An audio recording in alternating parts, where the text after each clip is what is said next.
ગુજરાત સરકારના નાયબ મુખ્યમંત્રી હર્ષ સંઘવી આજે બનાસકાંઠા જિલ્લાના ડીસાના મહેમાન બન્યા હતા।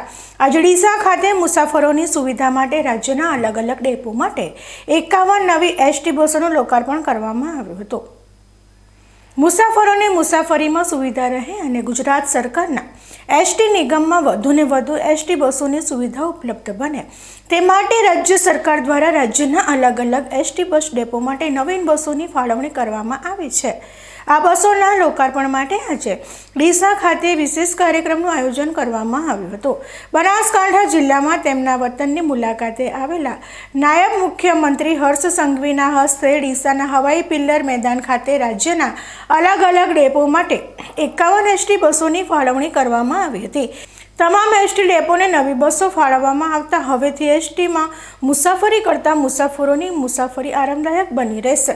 આ પ્રસંગે ગુજરાત સરકારના મંત્રી પ્રવીણભાઈ માળી, રાજ્યસભાના પૂર્વ સાંસદ દિનેશભાઈ અનાવાડિયા, ગુજરાત વેરહાઉસિંગ કોર્પોરેશનના પૂર્વ ચેરમેન મગનલાલ માળી, બનાસકાંઠા જિલ્લા ભાજપ પ્રમુખ કીર્તિસિંહ વાઘેલા, મહામંત્રી સંજયભાઈ બ્રહ્મભટ્ટ અને કનુભાઈ વ્યાસ, ડીસાના પૂર્વ ધારાસભ્ય શશિકાંતભાઈ પંડ્યા, ડીસા નગરપાલિકા પ્રમુખ નીતાબેન ઠક્કર, ડીસા શહેર ભાજપ પ્રમુખ ડોક્ટર વર્ષાબેન પટેલ સહિત મોટી સંખ્યામાં ભાજપના હોદ્દેદારો અને કાર્યકરો ઉપસ્થિત રહ્યા હતા।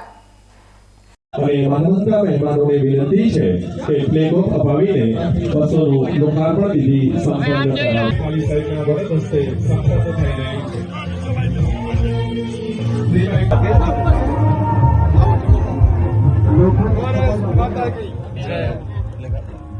આધુનિક સુખ સુવિધા મળી રહે એના માટે ગુજરાત ગુજરાત સરકાર અને ગુજરાત રાજ્ય માર્ગ વાહન વ્યવહાર નિગમ હર હંમેશ તત્પર હોય છે। એ અંતર્ગત આજે 51 નવીન બસોનો લોકાર્પણ સમારોહની વિધિ। ઉત્તર ગુજરાતમાં જીવદયાનું મોટું નામ ભરતભાઈ કોઠારીનું રાજસ્થાનમાં મુસાફરી દરમિયાન શ્વાનને બચાવવા જતાં સર્જાયેલા અકસ્માતમાં અવસાન થયું હતું। આ ઘટનાને આજે 5 વર્ષ પૂરા થયા ત્યારે તેમની યાદમાં આજે ડીસા રાજપુર પાંજરાપોળ ખાતે જીવદયા પ્રેમી સ્વર્ગીય ભરતભાઈ કોઠારીની પ્રતિમાનું અનાવરણ નાયબ મુખ્યમંત્રીના હસ્તે રાખવામાં આવ્યું હતું। ભરતભાઈ કોઠારીએ પોતાના જીવનકાળ દરમિયાન અસંખ્ય પશુઓને અભયદાન આપ્યું હતું અને આજે તેમની વિદાય બાદ ના પૂરાય તેવી ખોટ વર્તાઈ રહી છે ત્યારે આજે તેમની યાદગીરી માટે ભરતભાઈ કોઠારીની યાદમાં ડીસા રાજપુર પાંજરાપોળ ખાતે તેમની પ્રતિમાનું અનાવરણ કરવા માટેનો કાર્યક્રમ યોજાયો હતો। આ પ્રતિમાના અનાવરણ માટે આવેલા નાયબ મુખ્યમંત્રી આજે ડીસા ખાતે રાજ્યના અલગ અલગ ડેપો માટે ફાળવવામાં આવેલી એસટી બસોનું લોકાર્પણ કર્યા બાદ ડીસાના જીવદયા પ્રેમી સ્વર્ગીય ભરતભાઈ કોઠારીની પ્રતિમાના અનાવરણ માટે કાંટ ગામ સ્થિત આવેલી રાજપુર પાંજરાપોળ ખાતે પહોંચ્યા હતા। મહત્વની વાત તો એ છે કે નાયબ મુખ્યમંત્રી ડીસાના હવાઈ પિલ્લરથી કાંટ પાંજરાપોળ ખાતે લોકાર્પણ કરવામાં આવેલી એસટી બસના માધ્યમથી પહોંચ્યા હતા।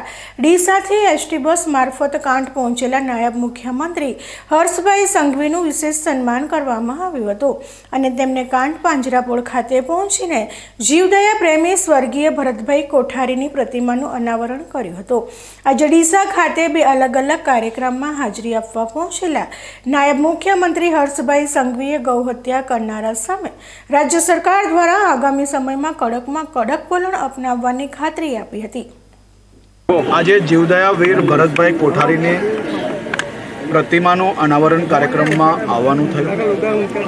વહેલી સવારથી બનાસકાંઠામાં અનેક કાર્યક્રમોમાં જોડાવાનો અવસર પ્રાપ્ત થયો। વેલડિયાજીના વિકાસ કાર્યોના ખાતમુહૂર્તની વાત હોય કે પછી નવી 51 બસો થકી બનાસકાંઠા અને ઉત્તર ગુજરાતના નાગરિકો માટે અવર જવર માટે એમને ગામથી શહેરો સુધી, શહેરથી ગામો સુધી વિદ્યાર્થીઓને ભણવા માટે આ નવી બસોનું લોકાર્પણ કરવા આદરણીય મંત્રી શ્રી પ્રવીણભાઈ માળી અને જીવદયા વીર ભરતભાઈ કોઠારીનું આપે જોયું કે પ્રતિમાનું બી હમણાં લોકાર્પણ કરવામાં આવ્યું।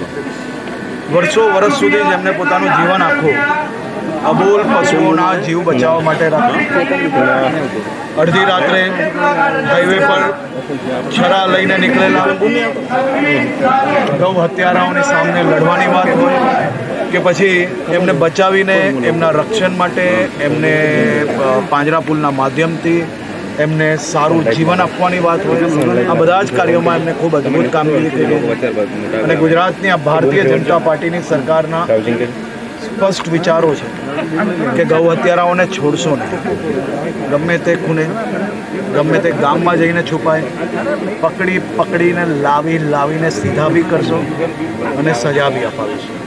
આ વર્ષે ઐતિહાસિક ચુકાદાઓ આવ્યા છે. દેશના ઇતિહાસમાં ક્યારેય ના આવ્યા હોય એવા ચુકાદાઓ બી આ વર્ષે લાવવામાં ભારતીય જનતા પાર્ટીની આ સરકારને સફળતા પ્રાપ્ત થઈ છે. આજીવન કેદની સજા સંભળાવવામાં આવી. આ ગૌ હત્યારાઓ આજીવન સુધી જેલમાં સડશે, જેલમાં રહેવું પડશે એ પ્રકારની પરિસ્થિતિઓ કરવામાં આવી. એક પછી એક કેસોની પાછળ આખી સરકાર લાગી. સરકારના બધા જ વકીલો આ બાબતે ખૂબ ગંભીરતાપૂર્વક દરેક જિલ્લામાં કામ કરે છે. આપણે પોલીસમાં બી એક નવો પ્રયાસ કર્યો છે. પંચમહાલ જિલ્લાની અંદર ગૌ હત્યારાઓને રોકવા, ટોકવા અને ક્યાંય ને ક્યાંયથી પકડીને લાવવા અને ગૌ હત્યામાં જોડાયેલા લોકો ઉપર વોચ રાખવા માટે, ગાય માતાને બચાવવા માટે, ગૌ હત્યા રોકવા માટે એક નવી સ્ક્વોડ બનાવવામાં આવી છે. હમણાં પાયલટ કામગીરી આખા ગુજરાતમાં ત્યાં ચાલી રહી છે. એના ઉપરથી આખા ગુજરાતની અંદર ભવિષ્યની અંદર વિચારણા કરવામાં આવશે. રાજપુર પાંજરાપોળ ખાતે ભરતભાઈ કોઠારીની પ્રતિમાના અનાવરણના કાર્યક્રમ પ્રસંગે ગુજરાતના નાયબ મુખ્યમંત્રી હર્ષભાઈ સંઘવી, ગુજરાત સરકારના મંત્રી પ્રવીણભાઈ માળી, જાણીતા ઉદ્યોગપતિ દિનેશભાઈ અગ્રવાલ, ગુજરાત વેર હાઉસિંગ કોર્પોરેશનના પૂર્વ ચેરમેન મગનલાલ માળી, બનાસકાંઠા જિલ્લા ભાજપ પ્રમુખ કીર્તિસિંહ વાઘેલા, પાલનપુરના ધારાસભ્ય અનિકેતભાઈ ઠાકર, ડીસાના પૂર્વ ધારાસભ્ય શશિકાંતભાઈ પંડ્યા સહિત મોટી સંખ્યામાં રાજકીય આગેવાનો અને જૈન સમાજના શ્રેષ્ઠીઓ ઉપસ્થિત રહ્યા હતા.